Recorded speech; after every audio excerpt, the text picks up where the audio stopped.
దీంట్లో బ్యారేజ్ దిగువ కొట్టుకుపోయిన సీసీ బ్లాక్లు అప్రాన్లు పునరుద్ధరించారు. ఎట్లా పునరుద్ధరిస్తారు? మీరు చేసిన దానికి కాంగ్రెస్ నెత్తి వేసుకొని వాళ్ళని బ్లేమ్ చేస్తారా? మేము చేసినాం బాగానే, మేము ఉన్నప్పుడు బాగానే ఉన్నది, వాళ్ళు చేసిరా ఇట్లని మరి రేపు వాళ్ళని బ్లేమ్ చేస్తారా? అన్ని కోట్లు అయిందంటే సరే అవి కట్టినందుకు లోకల్ ఊర్లకి ఏమైనా నష్టపరిహారం ఇచ్చారంటే అట్లా కూడా కాదు, అట్లాగైనా లేదు. మరి కోట్లు ఎందుకని అర్థం కాదు. కోట్లు ఎందుకైనా అంటే వాళ్ళ కమిషన్లు, మెయిన్ కమిషన్లకు ఆశపడటమే. తెలంగాణలో ఉన్నది ఇదే కదా. మేడిగడ్డలో మొరాయించిన గేట్లను అవసరమైతే తొలగించాలని స్పష్టం చేసింది.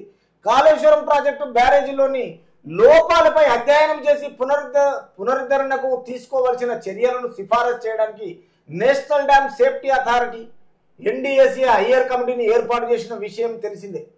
దీని మీద అవసరమైతే తొలగించే స్పష్టం చేసిన కాళేశ్వరం ప్రాజెక్టు బ్యారేజీలో పునరుద్ధరణకు తీసుకోవాల్సిన చర్యలను సిఫారసు చేసినా కానీ తర్వాత తీసుకోవాల్సిన చర్యలను సిఫారసు చేయడానికి ఈ నేషనల్ డ్యామ్ సేఫ్టీ అథారిటీ అంటే గవర్నమెంట్, ఆ గవర్నమెంట్ సిఫారసు చేయడానికి ఈ అథారిటీని మొత్తం హయ్యర్ కమిటీని ఏర్పాటు చేసిన విషయం తెలిసినట్టుగా వాటర్ తీసేసి రైతులకు మోసం చేసి ఇప్పుడు ఈ బీఆర్ఎస్ ప్రభుత్వం 4 సంవత్సరాల 150,40,50,000 కోట్ల రూపాయలు మొత్తం టోటల్గా ఈ అన్నారము, సుందిల్లా, మేడిగడ్డ బ్యారేజ్లకు అత్యవసరంగా చేపట్టవలసిన తాత్కాలిక మరమ్మతులు తదుపరి అధ్యాయాలను సిఫారసు చేస్తూ మధ్యంతర నివేదిక సమర్పించింది.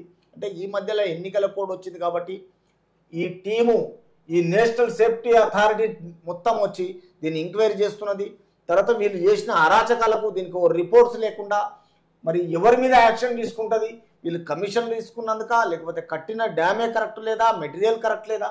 ఈ రిపోర్ట్ పరంగా రేపు ఎన్నికల కూడా అయిపోయిన తర్వాత, పార్లమెంట్ ఎలక్షన్ అయిపోయినాక దీనికి సరి అయిన రిపోర్ట్ వచ్చినాక దీని మీద చర్య తీసుకుంటా అని అంటున్నాం. కాబట్టి ఈ మరమ్మతులు తదుపరి అధ్యాయాలను సిఫారసు చేసిన మధ్యంతర నివేదిక సమర్పించిన ఎన్డీఏ చైర్మన్ అనిల్ జైన్ ఈ నెల 1న రాష్ట్ర నీటిపారుదల శాఖకు ఈ నివేదికను పంపించారు. అంటే మొన్న ఇప్పుడు ఒకటన్నా ఇంత ఎవరు దీనికి రెస్పాన్సిబిలిటీ తీసుకుంటారని ఒకటి అన్నారు మీరు.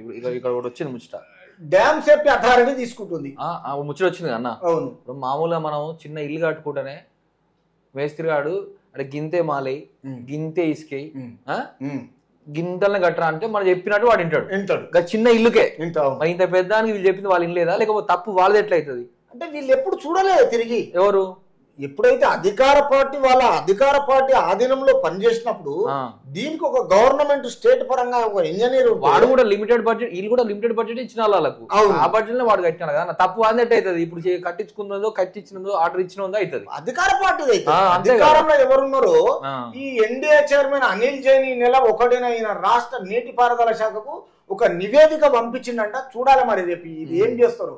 చేసిన తర్వాత ఈ కాళేశ్వరం ప్రాజెక్టు పరిధిలోని మేడిగడ్డ బ్యారేజీ లక్ష్మి కుంగిపోయిన అంశంపై ఏర్పాటు చేసిన judicial commission chairman retired justice Pinaki Chandra Ghose మంగళవారం నాడు మేడిగడ్డ బ్యారేజీని పరిశీలించారు. అంటే గవర్నమెంట్ అంతా ఇప్పుడున్న అధికార పార్టీ అయిన పాత ప్రీవియస్ పార్టీ ఏదైతే ఉందో ఈ కాళేశ్వరం ప్రాజెక్టులోని ఈ అంశంపై ఏర్పాటు చేసిన జ్యుడిషియల్ కమిషన్ మొత్తం ఈ chairman retired justice Pinaki Chandra Ghose మంగళవారం నాడు ఈ విధంగా ఆలోచన చేసి మేడిగడ్డ బ్యారేజ్ని మొత్తం పరిశీలన చేసి తర్వాత ఆయన రాష్ట్ర ఇరిగేషన్ కార్యదర్శి ప్రశాంత్ జీవన్ పాటిల్తో కలిసి మంగళవారం మధ్యాహ్నం 1:40 బ్యారేజ్ వద్దకు చేరుకున్నారు. అంటే ఇదన్నిటికీ ఇరిగేషన్ విషయంలో ఈ చైర్మన్ రిటైర్ పినాకి చంద్రఘోష్ మంగళవారం నాడు మొత్తం 1:40 బ్యారేజ్ దగ్గర చేరుకొని ఈ బ్యారేజ్ 7న బ్లాక్లో కుంగిన 20వ నంబర్ పిల్లర్, దానికి అటు ఇటు ఉన్న 19-21 పిల్లర్లను, వాటి కింద భాగంలో వచ్చిన పగుళ్లను పరిశీలించారు. అంటే మనకి ఈ మధ్యన తెలంగాణ ప్రజలు ఇక్కడ బీఆర్ఎస్ పార్టీ, కాంగ్రెస్ పార్టీ పోయి పదే చూపిస్తున్నారు. మొత్తం సోషల్ మీడియాలో అంతా బట్టబయలు అయిపోయింది. ఏ పిల్లర్ నుంచి ఏ పిల్లర్ దాకా పగిలినాయి, ఎందుకు క్రాకులు వచ్చినాయి. అంటే మీరు అన్నట్టుగా ఒక చిన్న ఇల్లు కట్టుకుంటేనే మనం బాధ్యతారహితంగా చూసుకుంటాం.